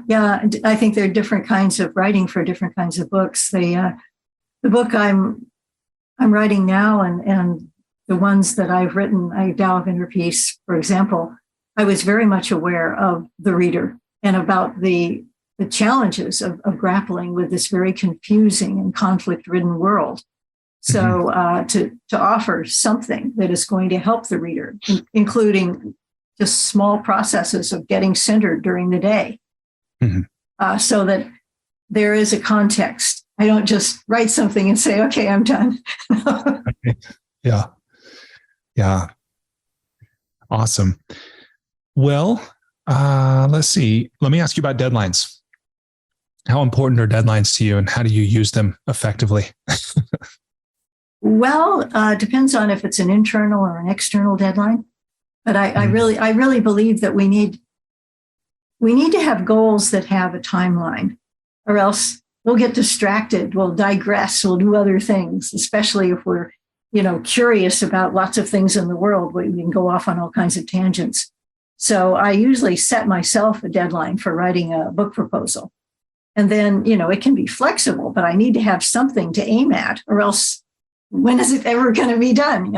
Okay. Yeah. And then once I get a book contract, the press gives me a deadline. And I usually say in the book proposal that, the book will be finished, 9 months after the receipt of the advance. That's usually standard. But most of the time, I could actually finish it in 6 because I keep writing more chapters while the process is going on of deliberation with editors and agents and whatever. So I cut myself some slack. I give myself a margin. And if I submit before the deadline, that just makes everybody happy. If I submit after the deadline, that's not good. Okay. Yeah. It's kind of like, submitting before the deadline is a little bit like no one was ever upset that someone ended a talk early. Yeah. Like, it's, what is that? Under promise and over deliver instead of the opposite. Yeah. Absolutely. What for you are the best and worst parts of being a writer? The best parts are the excitement of getting new ideas, that, the kind of contact high and inspiration from the process itself, and the joy of connecting with people that I might otherwise never meet. Sometimes my readers write to me and tell me, "Oh, I read this book. It made a big difference. Thank you very much." And I feel so blessed and grateful to be part of that process. So that's the good part. Bad part is the inner critic, which says, with each new book project, do you really know what you're doing here? Okay. Wait, you mean that never goes away? No, mine comes back. And okay. And then, external critics, just the what's going on with publishers nowadays is that they have the big 5 publishers in New York. And when I first started writing books, there were lots of different publishers, but they all kind of merged into these big conglomerates. And they're interested in selling books about the latest scandal about the former president, which, okay, that's not the kind of book I write. So we'll see. Yeah. What advice or encouragement would you offer to anyone who is either in the middle of their own book project, kind of the messy middle, that might help them get done, or someone who's in the situation of harboring the dream, that they've carried the dream for a long time of someday I'll write my book? What do you say to either kind of person to maybe help them finish or help them get started? Okay.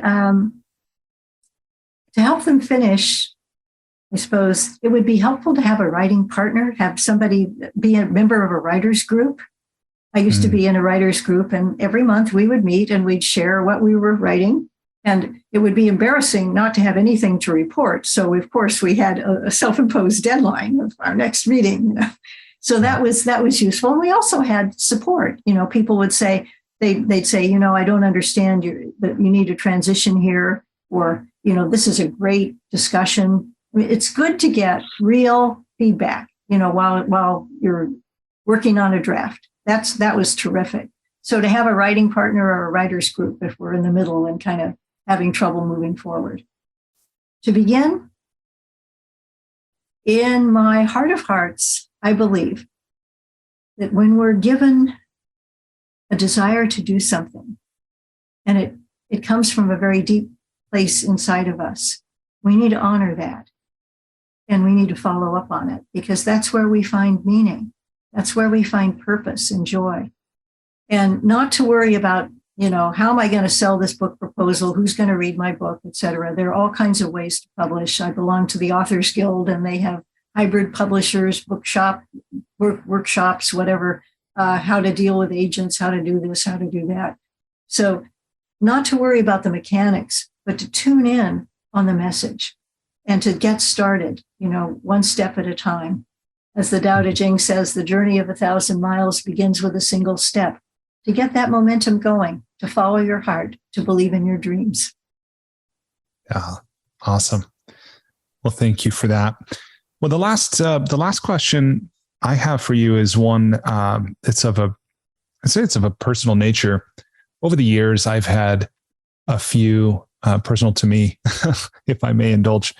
But over the last few years, I've had even the publicly stated intention, to friends and family and so forth, that I would write a book, and I've got drafts of different books and so forth. And in some ways I'm creatively blocked is my experience of myself. And yet the ideas don't quit coming. Right. So it's like, oh, maybe I should write this book and so forth. And so lately, a book, and I don't know where this came from or why or what to do with it, but it's staying with me day to day, although I'm not acting on it much, but I'll ask you about it. It's about prayer. It's a book about prayer. Oh. And I'm totally fascinated because I don't consider myself religious, but I think that prayer, I just have this sense that it is actually something that is tremendously valuable, or can be, that is not very well understood by our society, because I think we do associate it with a certain way of being in the world. Mm-hmm. And so I'm not even sure, as you might sense, what the question is, but I would just ask you, I guess it would be about two things. Like, what in your journey have you learned about prayer? So that's like part A. And then part B is, what kind of resources or people, if any, would you recommend maybe I continue to explore to learn more about it? Wow. Well, first of all, I'd love to read your book. Okay, count me in. Me too. Yeah. There are different kinds of prayer, as you know. There's a prayer of petition where we're asking for something, and then there's a prayer of listening where we're listening for divine guidance.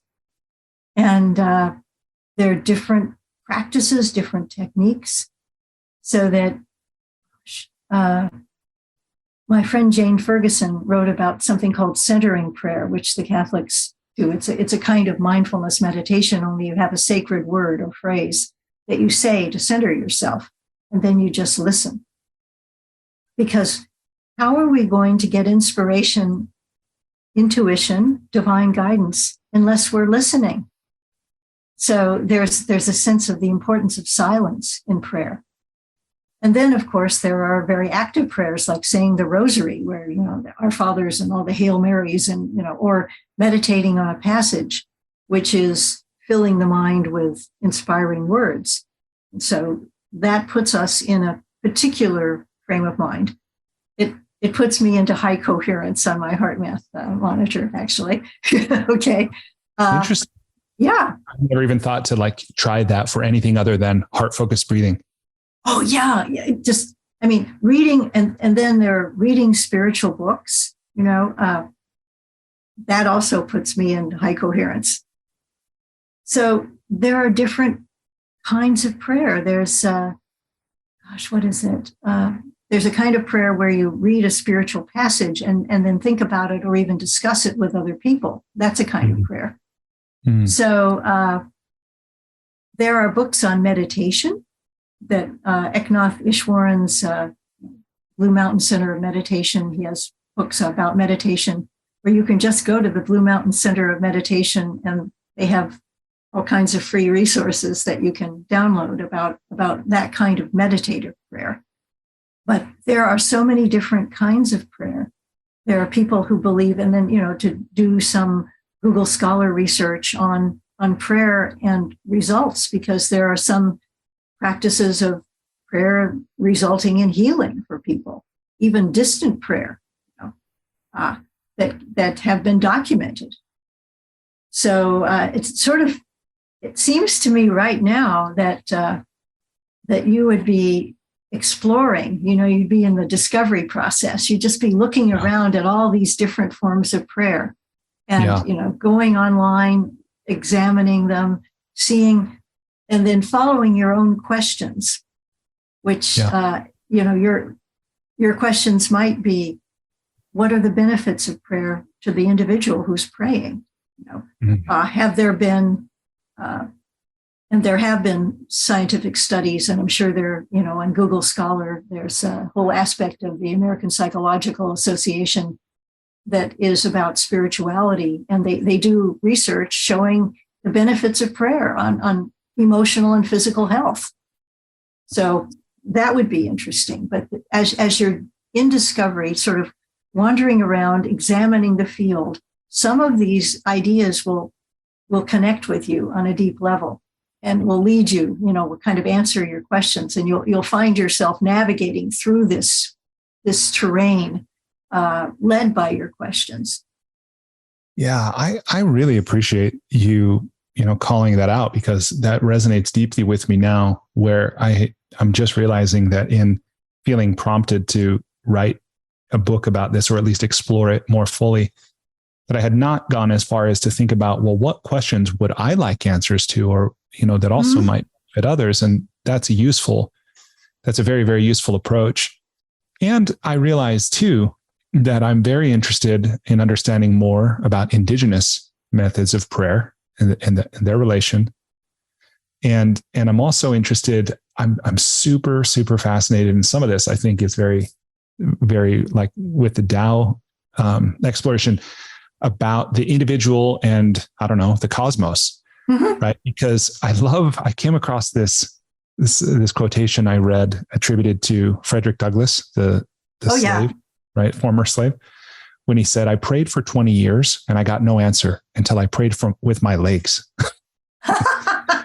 That's so interesting how often we pray, but our prayer is just a hope, but then when we take action and become the vehicle of our own prayer, how powerful that is. But then how can we do that in a way? So this goes back to the value of you calling out, asking questions, making them distinct questions.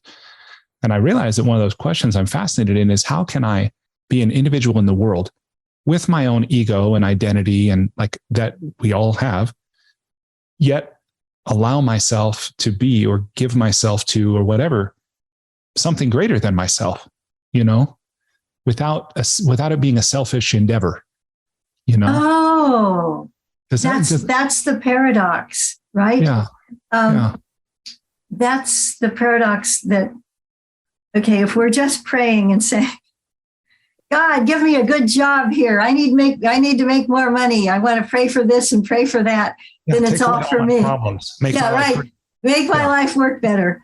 But can we expand our sense of self? There's research on awe by Dacher Keltner at University of California, San Francisco, I believe. What's the person's name? Dacher? D-A-C-H-E-R? Keltner. And he's done, Keltner. Okay. Awe. Okay. Awe is what we feel when we are overwhelmed by the beauty of nature, by looking at the Grand Canyon, trees, that are towering above you, or some incredible symphony. We feel a sense of oneness with something greater than ourselves. And Dacher Keltner's research on the Berkeley campus. I guess he's at Berkeley, actually. He's not UC San Francisco, UC Berkeley. He had students in two groups, one of them looking up at a big, tall building, and one of them looking at these Tasmanian eucalyptus trees that towered above them. And the students who looked at the trees, guess what? Experienced awe, not the big buildings. They also expressed greater altruism and compassion because the researcher, they do this in experiments, dropped the box of pens that they were supposed to fill out the forms with. And more students who had experienced awe helped pick up the pens. So they demonstrated so that and that was only one experiment, but there is a connection between experiencing this overwhelming sense of being part of something larger than ourselves, looking up at the stars in the night sky, watching, Cosmos and seeing, Carl Sagan's, just euphoric sense of wonder at the cosmos.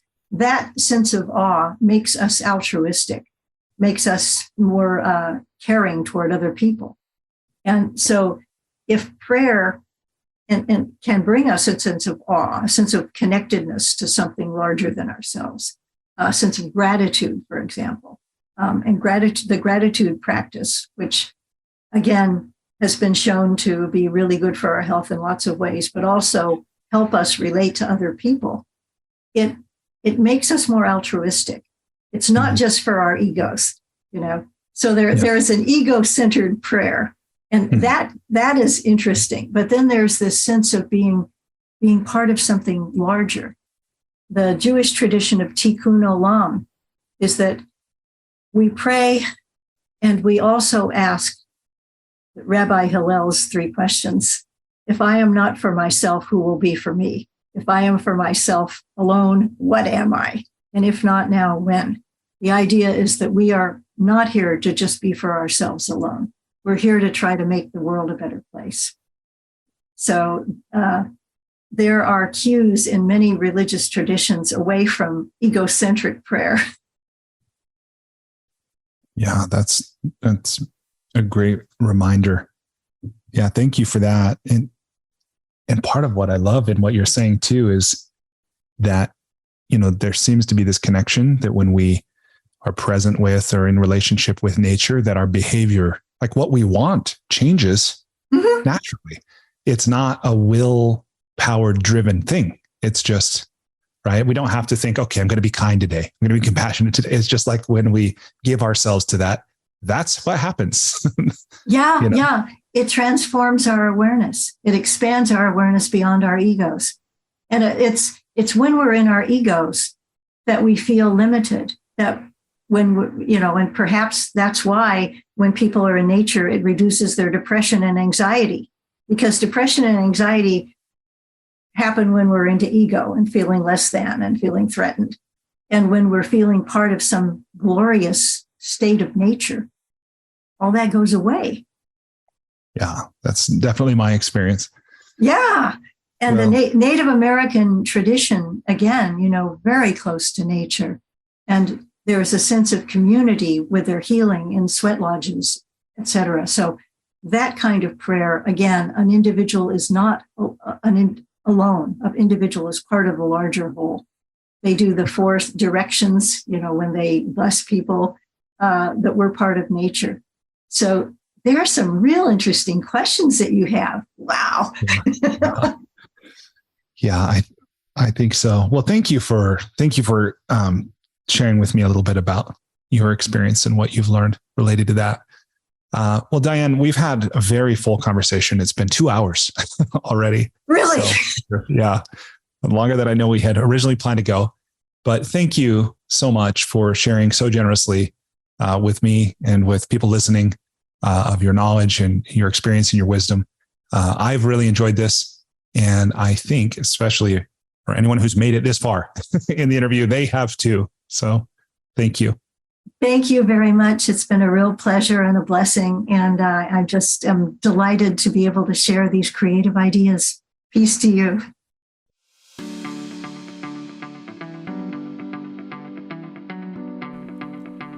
Hey, thanks so much for listening to this episode of the School for Good Living podcast. Before you take off, just want to extend an invitation to you. Despite living in an age where we have more comforts and conveniences than ever before, life still isn't working for many people. Whether it's here in the developed world where we deal with depression, anxiety, loneliness, addiction, divorce, unfulfilling jobs or relationships that don't work, or in the developing world where so many people still don't have access to basic things like clean water or sanitation or healthcare or education, or they live in conflict zones, there are a lot of people on this planet that life isn't working very well for.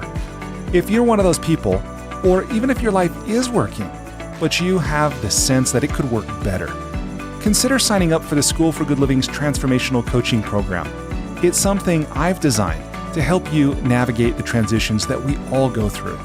Whether you've just graduated, or you've gone through a divorce, or you've gotten married, headed into retirement, starting a business, been married for a long time, whatever.